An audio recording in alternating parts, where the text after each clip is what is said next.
జిల్లా పోరుమామిళ్ల మండలం పొలివేడు గ్రామ పంచాయతీలో నూతనంగా ఏర్పాటు చేసిన సచివాలయాన్ని రైతు భరోసా కేంద్రాన్ని వైఎస్ఆర్ క్లినిక్ మరియు సంచర్ల గ్రామ పంచాయతీలోని రైతు భరోసా కేంద్రాన్ని వైఎస్ఆర్ క్లినిక్ ప్రారంభించడం జరిగింది।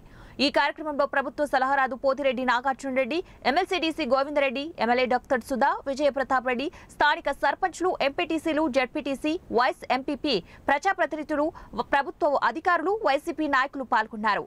ఈ సందర్భంగా నాగార్జున రెడ్డి మాట్లాడుతూ జగనన్న ముఖ్యమంత్రి అయిన తర్వాత ఎలక్షన్లకు ముందు ఇచ్చిన హామీ ప్రకారం అభివృద్ధి సంక్షేమ పథకాలను సచివాలయ వ్యవస్థ ద్వారా ప్రతి ఒక్కరికి కూడా అందుతున్నాయని, దేశంలో ఎక్కడా లేని విధంగా జగనన్న ముఖ్యమంత్రి అయిన తర్వాత అభివృద్ధి సంక్షేమ సమపాలనలో జరుగుతున్నాయని, కేవలం ఎల్లో మీడియా పత్రికల్లో విషం కక్కుతూ లేనిపోని దుష్ప్రచారాన్ని చేస్తున్నారని, వారు ఎన్ని ప్రచారాలు చేసినా కూడా నమ్మే స్థితిలో లేరని, ప్రజలందరికీ కూడా పార్టీలకు కులమతాలకు అతీతంగా అందరికీ అందజేస్తున్నారని చెప్పారు।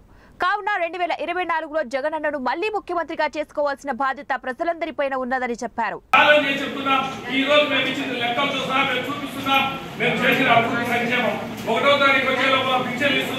మరి అదే విధంగా జగనన్న హౌసింగ్ కార్యక్రమం అయితేనేమి మరి అమ్మఒడి ఏది చెప్పుకుంటే మరి చాలా టైం అవుతుంది కాబట్టి అన్ని అభివృద్ధి సంక్షేమం సమపాలనలో జరుగుతున్న రాష్ట్రం ఏదన్నా ఉందంటే మన రాష్ట్రమే చెప్పాలి।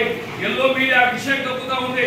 ఒకప్పుడు ఈ మా వాలంటీర్ల మీద వీళ్ళు అంతా అక్రమాలు చేస్తున్నారని చెప్పి మళ్ళీ డ్రామా వేసి నిన్న పేపర్లో చూస్తే వాలంటీర్లు అంతా ధర్నాలకు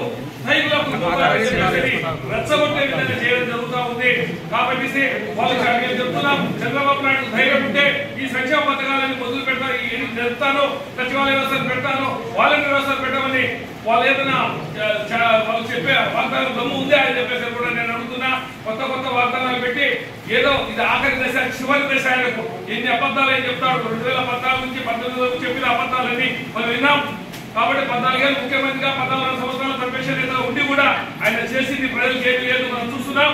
కాబట్టి మళ్ళీ మరొకసారి మనం అందరినీ మోసం చేసేదానికి తండ్రి కొడుకు రాబోతున్నారు। కాబట్టి ఇది గమనించి